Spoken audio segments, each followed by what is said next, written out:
Hello, friends. Welcome to Think Reviews podcast, where we share our book reviews with you.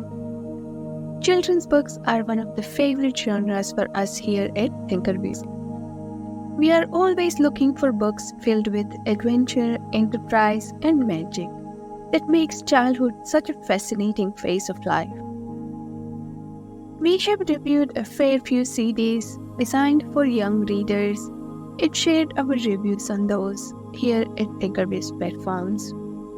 These include the Bright Storm series by Vashti Hardy, Friday Barnes book series by R.A. Spratt, the Pandava series featuring Arusha by Roshni Choksi. We added the Spiderwick Chronicles series to our reading list a while ago. Created by authors Tony DiCerlisi and Holly Black, these books have captured the readers with its tales of fairyland creatures inhabiting a derelict estate and the trio of children who go looking for them. First published in 2003, the series has grown over time and been loved by readers old and young. Inspiring a TV adaptation by the same name that has hit the screens lately. We have shared our reviews on the previous books of the series, the first book called The Field Guide and the second book called The Seeing Stone. So let's continue through the series with this review of the third book called Lucinda's Secret. Let us take a look at the cover page of this book. Now, we found lovely hardback collector's edition copies of the series. The book has been published with many different color pages by now. The one that you can see on our blog image is the front page showing an orange background with golden letters. You can see one of the twins, Jared, holding a lovely fairy fruit, being tempted to eat it by a winged creature known as Sprite. Being part of the continuation of cover pages, the readers will be easily able to identify the child as well as the magical elements of the story. The fonts used on the cover page will remind you of classical wrought iron, casting work, or ancient tapestry. The authors' names are inscribed on the bottom half of the cover page. Inside, this edition is filled with beautiful illustrations almost on every page, making it very attractive for young readers. So it's a classic cover page that would be more appealing to the fans of the stories or those who are looking for a collector's edition. What is the storyline for this book then? To recap the previous adventures, we met the Grace children, 9-year-old twin brothers Simon and Jared, and their 13-year-old sister Mallory, as they begin a new life at the Spiderwick estate. They discovered a guidebook about the invisible world around them called Arthur Spiderwick's Field Guide to the Fantastical World Around You. This handwritten, lovingly drawn book contains the knowledge about fairies, and the children found themselves to be target of some unwelcome attention, but managed to escape goblins in the second book. Now they have a griffin called Byron, a not-so-happy brownie-cum-boggart housemate called Thimbletack, and Jared still finds himself a center of pranks all the time. He is learning, however, and now wears his clothes inside out as one of the protection measures. While Jared wants to hold on to the field guide, Mallory and Simon are not so sure. So the children decide to ask the only person who may know about the invisible world, their great aunt, Lucinda Spiderwick. This visit is full of surprises. Aunt Lucinda tells them how her father, Arthur Spiderwick, went for a walk one day when she was a little girl and never came back. When the older Lucinda moved back to the Spiderwick estate, the fairy started badgering and harassing her, thinking she had the field guide. On one fateful day, she ate a fairy fruit, and her life has never been the same again. Her sprite caretakers offer the same fruit to the children, and Jared almost eats it. They also discover during this visit that the field guide has been stolen from them. Who could have done that and left them a note saying,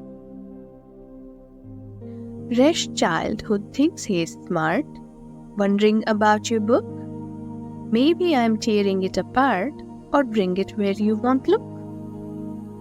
To rediscover the guide, they search Arthur Spiderwick's library.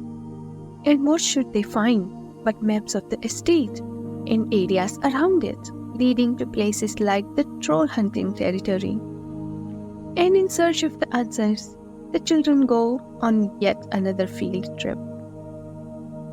They meet a strange creature, some mischief makers, a unicorn, and almost get trapped into the jungle with the elves. Will they escape this time? And at what cost? Those answers you will find when you read the book. So let's now discuss our thoughts, views, and review for the book. This third book in the Spiderwick Chronicles captures another delightful adventure for the children who love to read about magical places hidden in our world. The book is written in simple language with illustrations to go with the text to make it easy for younger readers. Some of the illustrations are even captured as glossy colored pages at the ends of the book. The author continues with simple descriptions of well-known magical things that young readers may be familiar with. For example, the fairy fruit that once eaten will make the eater addicted to it. It tasted better than any food I had ever imagined. It tasted the way I thought flowers might.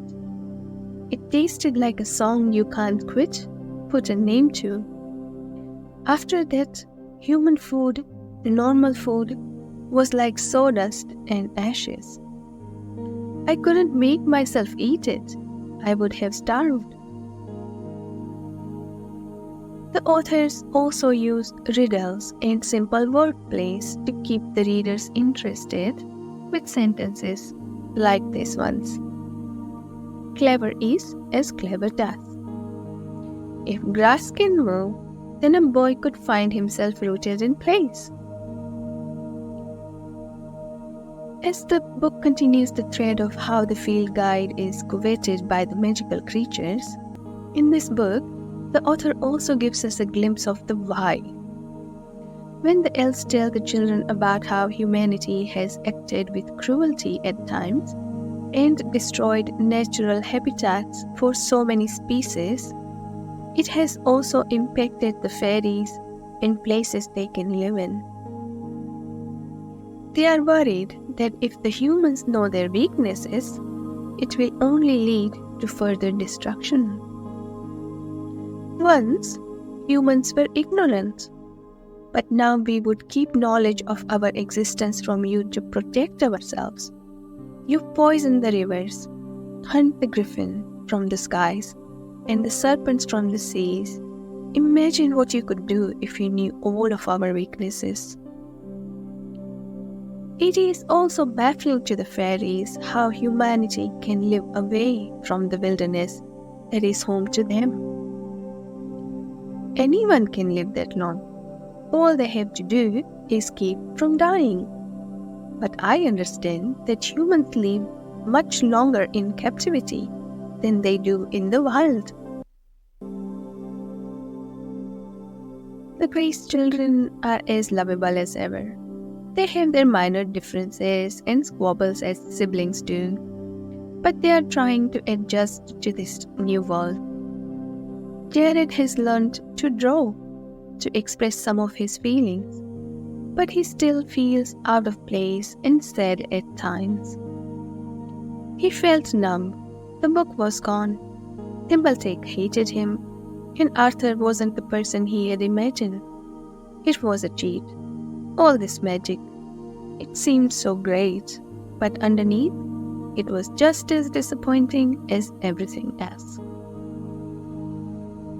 And the magical creature for this book will have to be the Fuka. So let's leave you with the description of this creature. It had the body of a monkey with short blackish-brown speckled fur and a long tail that curled around the branch on which it sat. A thick ruff of fur surrounded its neck, but its face was rabbity, with long ears and whiskers.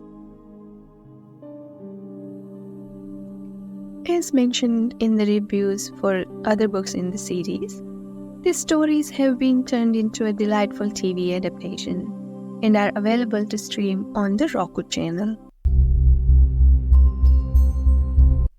So in summary, it is an enjoyable segment in the series of adventures featuring 3 adorable children as they learn about the magical world around their new home and the tricks to survive it.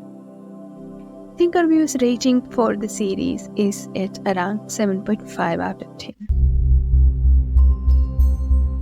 Please do let us know via comments if you have read these books or watched the TV series and how you liked it. Please subscribe to the channel if you enjoy this listening experiences. And until the next time, thank you for listening.